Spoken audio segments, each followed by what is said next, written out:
Oh, no! No! Oh, no! Before he became Disney's polished face for family-friendly fun, Mickey Mouse was a bit darker. Sex, violence, and even murder.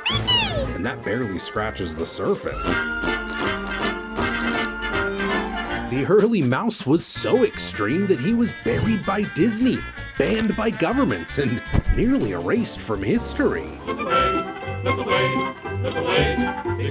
And so today we're unlocking the darkest of the dark, one secret at a time. Oh, no!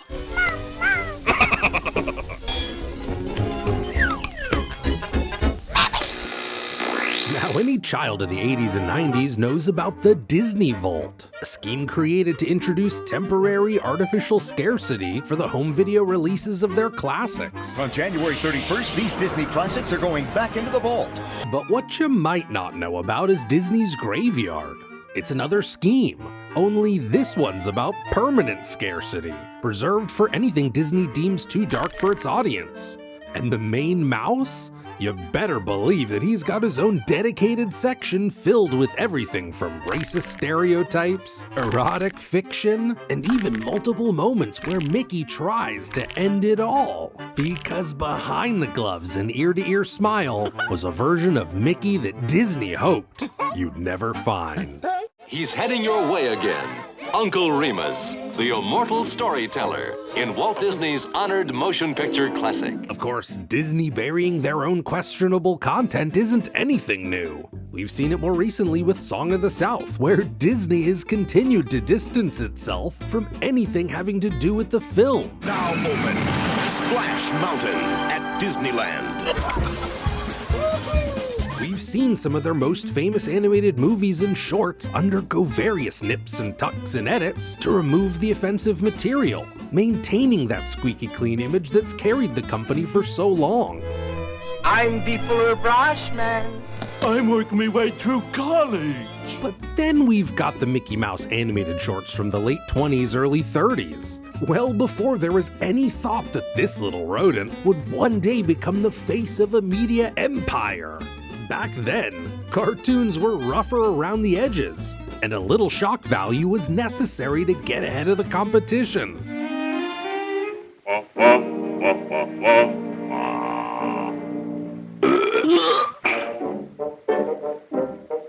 And with Mickey Mouse being Walt Disney's featured character, you'd better believe that he pushed the envelope. Take Mickey's Melodrama, for example, where the gang puts on a ridiculous stage production of the anti-slavery novel Uncle Tom's Cabin. This one goes pretty hard, even for the 1930s. We get General Cottonfield merriment, Mickey is a slave being whipped, and plenty of characters in blackface. Was this kind of humor widely seen as acceptable at the time? Absolutely. The Motion Picture Herald gave the short the straight-to-the-point rating of good, saying that youngsters old and young should enjoy it.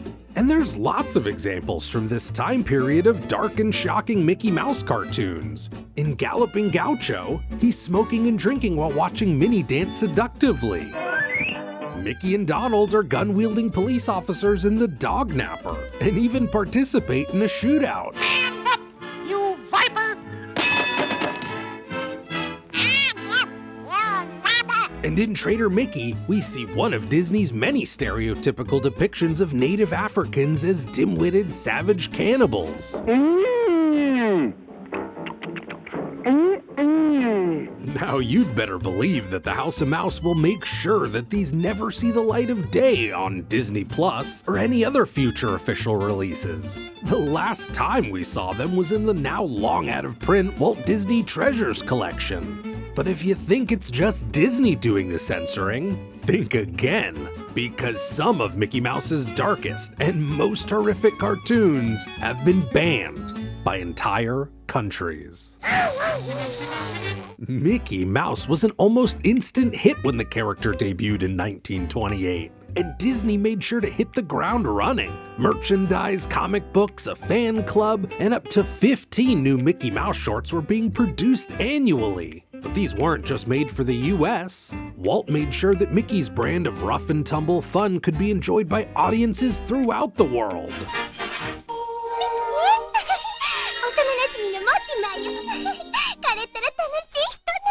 And while audiences around the world were falling in love with Mickey's antics, the same can't always be said about these countries' governments. Take the Skeleton Dance and the Mad Doctor, two of Disney's early shorts that took clear inspiration from the horror genre. The Netherlands, Germany, and the UK banned these for being too macabre to put on the screen. And speaking of Germany, they took their dislike of Mickey Mouse to a whole nother level. Government censors got a hold of the Barnyard Battle and noticed that the army of cats the mice were fighting had military helmets like those used by the German Empire during World War I. They not only outright banned the short, claiming that the depiction of enemy cats wearing German helmets was offensive to national dignity, but they also ended up launching a full-on campaign against Mickey Mouse the character. Newspapers suggested Mickey Mouse is the most miserable ideal ever revealed, and claimed that dirty and filth-covered vermin cannot be the ideal type of animal. And while Disney would eventually get their revenge as one of the most significant producers of propaganda during World War II, that would all have to wait. But Europe wasn't the only place that found Mickey Mouse a bit too extreme. Back in the US, things got even weirder, especially with the shindig. It's a pretty simple setup. There's a barn dance that Mickey and Minnie and various other animals are heading to. And when Horace Horsecollar picks up Clarabelle Cow at her place, two highly offensive elements were called out by critics. The first had to do with Clarabelle herself, or more specifically, her udders. I'll be right out. A 1931 article in Time magazine describes her gargantuan organ as flying violently to the left and right whenever she's in motion, and how it heaved with its panning whenever the cow stood still. Damn. But that wasn't all. The other part of the scene that had critics complaining was what Clarabelle Cow was reading. This book, 3 Weeks, was considered erotic fiction for 1931, and it had endured its own level of criticism and censorship when it was released in 1907. I mean, this is a book that features numerous steamy scenes where the lovers purr and undulate over each other's bodies while laying on top of a tiger skin. Yeah, 1907, man. And yet, 3 Weeks still managed to sell extremely well, getting 3 different film adaptations and clearly being popular enough to end up on the radar of Walt Disney and his crew. But Ohio, and many other states and cities, didn't find this nod to one of the greats of erotic literature quite so humorous. And so they ended up working with the Motion Picture Producers and Distributors of America to get this short and all udders in future cartoons completely banned. But we've saved the darkest and arguably most disturbing Mickey Mouse content for last. And it's no laughing matter, or at least it was during the Great Depression. To see it, we'll have to exit the relatively comfortable realm of cartoons and enter the Wild West era of comic books. Because this is where Mickey Mouse realizes that he can't quite stack up to the competition, and decides that the only way out is to end it all. Now, if you thought the animated shorts of the 1930s were wild, you've really got to check out what comics were doing at the time. While films and cartoons began to be heavily regulated due to the Hays Code, none of that censorship applied to comic books and comic strips. Every morning, Depression-era families would crack open the newspaper and get lost, investigating with their favorite detective, adventuring with their favorite superhero, and laughing along with their favorite characters. And you'd better believe that Walt Disney was all over this medium, and used it as a way to get Mickey and his most popular characters in front of his audience each and every day. The most interesting part of all of this, though, was the process. While Mickey Mouse cartoons were almost entirely attributed to Walt, they were products of heavy collaboration and often had to walk that fine line of humor that was still seen as widely appropriate. The comics, though, had smaller teams, less government regulation, and only minimal oversight from Disney. Combine that with the fact that stories could go on for weeks or even months, and characters actually had a fair bit of dialogue.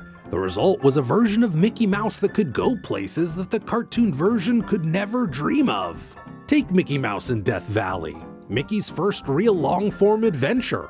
While much of the Mouse's early comic strip life had been quick and silly one-offs, Disney's syndicator requested that Walt make Mickey into a more serious and sprawling adventure strip, much like what some of their competition was doing. And so, Walt Disney sat down with Floyd Gottfredson, the creative lead for Mickey Mouse Comics, and they drafted a 6-month-long story arc involving Mickey and Minnie racing against a group of bad guys to find a hidden gold mine in Death Valley. The overall setup and day-to-day strip was still ridiculous, but with this newly serious tone came a mountain of more mature Wild West tropes. We've got an intense train escape, stick-ups and shootouts, a near lynching, and then a dark and dirty trick that the villains play on Minnie, where they try to convince her that they've killed Mickey Mouse. This was all pretty shocking stuff for a character who, months before, had innocently been using farm animals as instruments. But Death Valley was just a taste of what was to come for Mickey Mouse, because Walt's next idea was one that even comic book lead Floyd Gottfredson was hesitant to take on. But in the end, the boss won out. And so, right after surviving 6 months in Death Valley, Mickey Mouse would spend almost a full week trying every method he could think of to put an end to his life, once and for all. Mr. Slicker and the Egg Robbers started almost as a challenge. How exactly do you take something that sadly people of the Great Depression were all too familiar with and turn it into a comedy? And if you ask Gottfredson, this was something that Walt Disney was more than willing to take on. Though what Walt really meant was that he was more than willing to let the Mickey Mouse comic book team take on the challenge. To do this, Gottfredson turned to other wildly popular comedies at the time that had already tackled this subject. Both Harold Lloyd's Haunted Spooks and even former Disney mascot Oswald the Lucky Rabbit had each juggled setups where the main characters attempt to off themselves, but each with very unserious outcomes. This idea that someone's attempt at a dark moment like this would be thwarted in the silliest of ways is what stuck. So Floyd Gottfredson and his team drew up a story about Mickey Mouse convincing himself that Minnie had fallen in love with a better looking and more successful rodent. And after he sees what he thinks is Minnie smooching this other mouse, Mickey decides that the best course of action is to escape the mortal realm. His first attempt involves a rifle, a couple of chairs, and some string. But right as Mickey is about to pull the trigger, he's interrupted by a cuckoo clock. He then attempts to leap off a very tall bridge into the murky waters below. But right as he jumps, a tugboat sails beneath him and cushions his fall. Mickey then releases gas inside his closed-up bedroom, but that's thwarted when a random squirrel attempts to steal some, presumably for his own huffing activities. He ties an anvil around his neck and is about to jump in a lake when a fish complains that the water's too cold. And finally, Mickey attempts to hang himself in a nearby tree, but the loving animals convince him that maybe the world isn't so bad after all. Which goes to show you that even in 1930, Disney had already realized that there's nothing a couple of lovable tree rodents can't fix, especially after they've been huffing gas. And I know what you're saying. All of these examples are almost 100 years old. There's no way that modern Disney would ever release a Mickey Mouse short so dark that they'd once again need to utilize Disney's graveyard. Well, that's where you'd be wrong. Because in 1995, Disney released a Mickey Mouse cartoon so monstrous so horrific Ooh, I like it when they squeal. and so intense that Disney has kept it buried for over 20 years. Why speak of the devil? Not till we're on the boat. And I just so happen to have a whole video detailing the controversy surrounding Runaway Brain. Give it a click to find out what it is that Disney doesn't want you to see.